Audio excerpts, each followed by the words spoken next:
हमारे साथ जामिया के एक स्टूडेंट हैं बात करने के लिए। भाई क्या नाम है आपका और किस स्ट्रीम में आप पढ़ते हैं? तलहा इमरोज़ खान मेरा नाम हुआ। मैं बीए मास मीडिया का यहाँ स्टूडेंट हूँ जामिया से। तो जब मास मीडिया आप कर रहे हैं तो आप अवेयर भी होंगे चीज़ें क्या हुई, हाँ जी, हाँ क्या जी। स्थिति थी, कितने बजे क्या वाकया हुआ था उस वक्त जो ये कहा जाए रंगोली मिटाई गई और काफ़ी उन्मादी नारे लगाए गए, फिलिस्तीन की जय बोली? देखिए सर, एट द मोमेंट तो मैं वहाँ पे नहीं था, लेकिन आस-ही-पास था। जो न्यूज़ मिले और जिस तरह से मुझे जानने को समझने को मिला है, उसके अकॉर्डिंग सिचुएशंस कुछ ऐसे थे कि मैं नाम ले रहा हूँ उनका, मैं कन्फर्म नहीं हूँ, लेकिन कि भानु प्रताप जो एबीवीपी के हैं, उनके द्वारा कुछ लड़कों को भेजा गया था जामिया मिलिया के कैंपस में, जहाँ पे दीपावली की शांतिपूर्वक ढंग से सेलिब्रेशन हो रही थी। वहाँ पे आकर के एक संप्रदाय के द्वारा नारा लगाया गया, जो धार्मिक नारा था। वो जय श्री राम का नारा हो सकता है, इसकी पुष्टि मैं नहीं करता हूँ।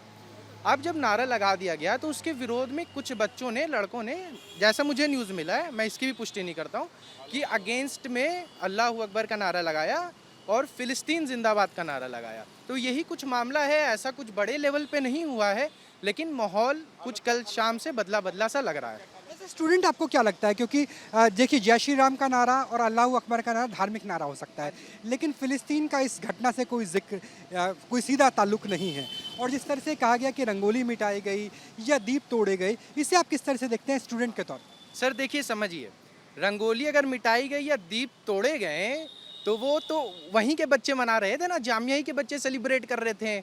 उसमें तो ऐसा कोई पर्टिकुलर कम्युनिटी के बच्चे थे नहीं। तो अगर ऐसा हुआ है आउटसाइडर्स के द्वारा, तो फिर ये कोई और मसला हो सकता है, इसका एंगल कुछ और है। आप जामिया से जोड़ के और उनके बच्चों से जोड़ के इसको ना देखें, बल्कि आप इसको एज अ आउटसाइडर जो लोग आए, बच्चे थे वो तो जामिया के थे ना। उन लोगों ने किया, और उन लोगों ने जो ऐसी माहौल बिगाड़ने की कोशिश की, वो गलत है। क्या साजिश लगती है आपको इसके पीछे? मेरे को कोई साजिश नहीं लगती है। हो सकता है एट द मोमेंट ऐसे सिचुएशंस बन गए हों जिसके बदौलत ये सीन क्रिएट हो गया। नहीं तो यहाँ के जो बच्चे हैं, मैं भी यहाँ 2 ढाई महीने से हूँ, बीए मास मीडिया का मैं स्टूडेंट हूँ, और मुझे तो अभी तक जितनी बॉन्डिंग यहाँ अलग अलग कम्युनिटीज़ के बच्चों में दिखती है, वो शायद ही किसी और यूनिवर्सिटीज़ में हो।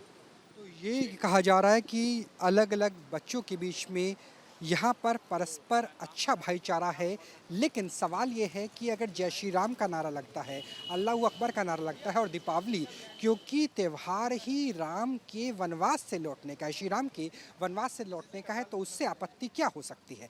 आपत्ति इस बात पे हो सकती है कि ये इजराइल नहीं है, ये फिलिस्तीन नहीं है, ये दुनिया के सबसे बड़े लोकतंत्र भारत की राजधानी है, और वहाँ पे अगर फिलिस्तीन के नारे लगे, वहाँ पे रंगोली को मिटाया जाए और दीपों को तोड़ा जाए, प्रकाश को तोड़कर अंधकार फैलाने की कोशिश हो, दहशत फैलाने की कोशिश हो, तो इसे किसी भी तरीके से सही नहीं ठहराया जा सकता। कैमरा सहयोगी जैनेंद्र के साथ Rahul Dabas, news nation, Delhi. News nation अब व्हाट्सएप पर खबरों की ताजा अपडेट के लिए न्यूज नेशन के इस क्यूआर कोड को स्कैन करें